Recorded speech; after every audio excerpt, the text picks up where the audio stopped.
قرآن میں جب میں نے یہ پہلی دفعہ آیت سنی تھی نا، میں ہل گیا تھا کہ قرآن کس لیول کے اوپر جا کے چیزوں کو ڈسکس کرتا ہے۔ قرآن پاک میں چند حیران کن آیات میں سے یہ، اب آپ خود بھی حیران ہو جائیں گے یہ آیت سن کے۔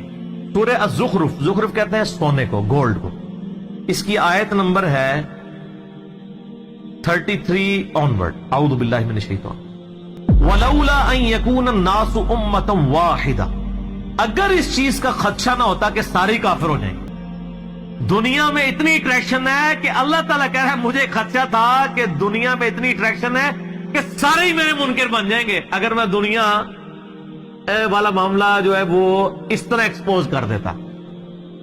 وَلَوْلَا أَن يَكُونَ النَّاسُ أُمَّةً وَاحِدَةً، اگر یہ خدشہ نہ ہوتا کہ ساری انسانیت ہی ایک واحد امت اللہ کی منکر بن جائے گی، لَجَعَلْنَا لِمَن يَكْفُرُ بِالرَّحْمَنِ لِبُيُوتِهِمْ سُقُفًا مِّن فِضَّةٍ وَمَعَارِجَ عَلَيْهَا يَظْهَرُونَ، ہم رحمان کے کفر کرنے والے لوگوں کے لیے، اللہ کے دشمنوں کے لیے، ان کے گھر اور ان کے گھروں کی جو سیڑھیاں ہیں نا وہ چاندی کی بنا دیتے، اور ان کے گھروں کی چھتیں چاندی کی بنا دیتے کہ بھی جو اللہ کو نہیں مانے گا اس کا پورا گھر چاندی کا، یاشی کرے۔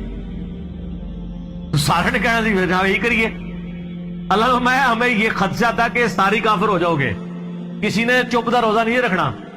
آگے چلے، وَلِبُيُوتِهِمْ أَبْوَابًا وَسُرُرًا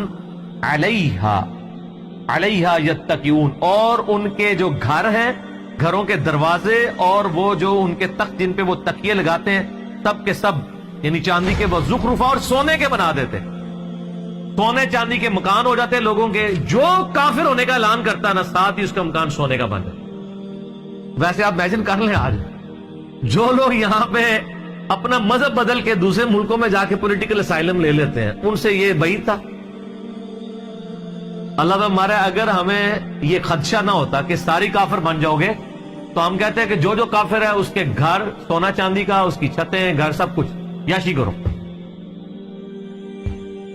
وَإِن كُلُّ ذَلِكَ لَمَّا مَتَاعُ الْحَيَاةِ الدُّنْيَا، لیکن یہ سب نعمتیں دنیا کا متاع ہیں۔ وَالْآخِرَةُ عِندَ رَبِّكَ لِلْمُتَّقِينَ، آخرت یاد رکھنا صرف پرہیزگاروں کی ہے، اللہ کے۔